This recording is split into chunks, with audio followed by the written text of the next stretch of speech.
ꯅꯁꯥꯗ ꯑꯩ ꯑꯣꯏꯗꯕ ꯌꯥꯗꯦ ꯉꯝꯗꯕ ꯌꯥꯗꯦ ꯍꯥꯏꯕ ꯑꯃ ꯂꯩꯌꯣꯕ ꯑꯩ ꯂꯥꯏꯔꯤꯛꯇ ꯈꯔ ꯁꯣꯜꯂꯦꯅ ꯅꯣꯏ ꯅꯤꯡꯍꯟꯅꯔꯨꯅꯣꯕ ꯁꯤꯒꯤ ꯑꯦꯛꯖꯥꯝꯄꯜ ꯂꯩꯔꯒꯦ ꯍꯧꯖꯤꯛ ꯍꯧꯖꯤꯛ ꯏꯔꯥꯟꯒ ꯑꯃꯦꯔꯤꯀꯥꯒꯁꯤ ꯀꯅꯥꯅ ꯍꯦꯟꯅ ꯄꯋꯥꯔ ꯂꯩ USA ꯑꯃꯦꯔꯤꯀꯥꯅ ꯍꯦꯟꯅ ꯄꯋꯥꯔ ꯂꯩꯇ꯭ꯔꯣ ꯍꯧꯖꯤꯛꯀꯤ ꯄ꯭ꯂꯦꯌꯔ ꯂꯩꯔꯤꯅꯤ ꯑꯗꯨꯒꯤ ꯃꯊꯛꯇ ꯀꯔꯤ ꯂꯩ ꯈꯨꯠꯁꯨ ꯈꯨꯠꯂꯥꯏꯁꯤ ꯑꯦꯅꯤ ꯈꯨꯗꯤꯡꯃꯛꯇ ꯀꯩꯅꯣꯅ ꯍꯦꯜꯂꯦꯕ ꯑꯃꯦꯔꯤꯀꯥꯅ ꯍꯦꯜꯂꯦꯕ ꯑꯗꯨ ꯑꯣꯏꯔꯒꯁꯨ ꯍꯧꯖꯤꯛ ꯏꯔꯥꯟꯅ ꯉꯝꯃꯦꯅ ꯃꯌꯥꯝꯅ ꯂꯧꯅꯔꯤꯕ ꯅꯠꯇ꯭ꯔꯣ ꯍꯣꯏ ꯉꯝꯕꯕꯨꯗꯤ ꯗꯥꯏꯔꯦꯛ ꯉꯝꯃꯦꯅꯗꯤ ꯍꯥꯏꯕꯗꯤ ꯌꯥꯗꯦ ꯃꯔꯝꯗꯤ ꯐꯨꯜ ꯐꯣꯔꯁ ꯑꯃꯦꯔꯤꯀꯥꯁꯨ ꯁꯤꯖꯤꯟꯅꯗ꯭ꯔꯤ ꯑꯗꯨ ꯑꯣꯏꯔꯒꯁꯨ ꯃꯥꯅ ꯂꯥꯛꯆꯔꯛꯏꯁꯤ ꯀꯔꯤ ꯃꯁꯥꯗ ꯍꯣꯠꯅꯕ ꯀꯟꯕꯒꯤ ꯈꯨꯗꯝ ꯑꯃꯅꯦꯕ ꯁꯤꯁꯨ ꯋꯤꯜ ꯂꯩꯕꯒꯤ ꯀꯟꯐꯤꯗꯦꯟꯁ ꯂꯩꯕꯒꯤ ꯑꯩ ꯄꯤꯛꯆꯔꯁꯨ ꯑꯩꯉꯣꯟꯗ ꯄꯋꯥꯔ ꯌꯥꯝ ꯂꯩꯇ꯭ꯔꯒꯁꯨ ꯑꯩ ꯉꯝꯅꯅꯕ ꯇꯧꯒꯅꯤ ꯍꯥꯏꯕ ꯃꯁꯥꯗ ꯂꯤꯡꯖꯦꯜ ꯑꯃ ꯂꯩꯕꯗꯣ ꯑꯗꯨꯃꯥꯏꯅ ꯅꯈꯣꯏꯁꯨ ꯂꯤꯡꯖꯦꯜ ꯑꯃ ꯂꯩꯌꯣ ꯑꯩ ꯉꯝꯒꯅꯦꯅ ꯈꯜꯂꯒꯗꯤꯅꯦ ꯅꯈꯣꯏ ꯊꯕꯛꯁꯤ ꯇꯪꯈꯥꯏ ꯑꯃ ꯉꯝꯃꯕꯅꯤ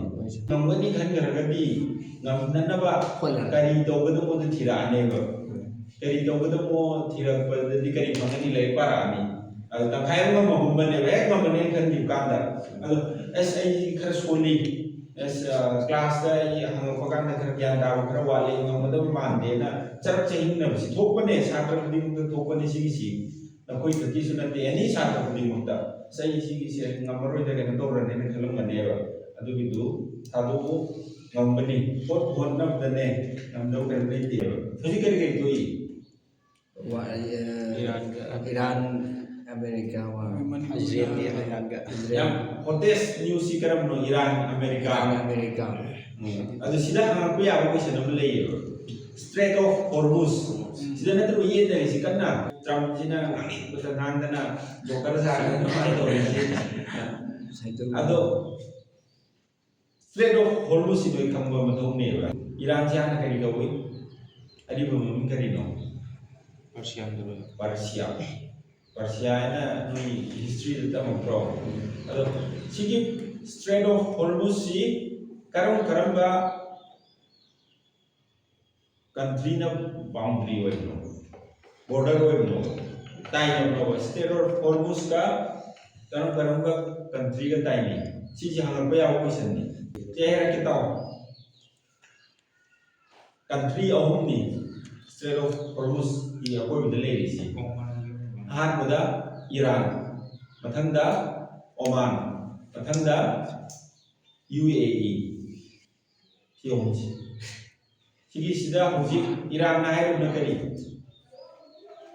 Iran na hay si Strait of Hormuz awang chatpa si kudimba mo ida tax bigdami ay TXC mark lo hai bro adu kan de lo TXC Iran kan lo hai si nate maga Oman ga Iran ga Oman ga punna TXC lo hai bane bro adu kham da ba paung du upthana kham da ba mina kari na hai nei Iran lo ga hai na ka memi ga seo yam thagal tro Bisa bilang mengesah silakan kiba, Iran bilang maka, anda mayami presiden lagi di Iran lo lagi hari ini pak, Iran lo lagi hari ini, Iran ka Oman ka, bawa ni pun lo lagi hari ini pak. Iran ni capital si kari, di kita hampa apa sih lo nanti lo? Si kangen lo, Iran di currency kangen lo, currency si kari. Paisa yang apa tu? Tinggal contoh rero. Jangan dah itu. Riyal. Iran ni husi oiba Supreme Leader ni kami si hangap apa apa sih? Mustafa Ali Kamil. Mustafa. Si Greg. Mustafa ini lah. Ame tu nak Ayatullah. Masan Bag. Masan Bag tu Mustafa. Makung ti Mustafa. Kami ini tu yang kita pakai ni. Masalah sebab Mustafa. Apa sebab ni? Mustafa Ali. Mustafa yang nanti. Mustafa. Mustafa yang di mana ni? Aduh leh. Lagi Iran ni foreign minister ni mami kari. Ada kami. Abbas Agrachi Abbas foreign minister लेरे तो बदी नचिकी Iran Iraq America का Tomari Singh सिदा खम्बे America की vice president की mummy president दी ये ने खगेवा वाइस प्रेसिडेंट की मम्मी से के कोई करांगनी अंदर मासी पाकिस्तान दा लागा ओडिशा ने किएबा खमो ब्रो खानी जब मैं पावल तरम बनी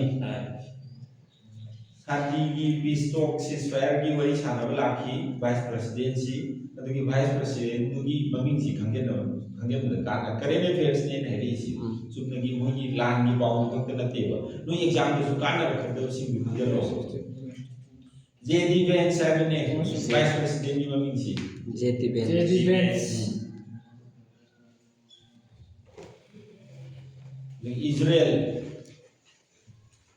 इजराइल की कैपिटल सी करी टेल अवीव की खंगे लो इजराइल की राउंडिंग वार सिदा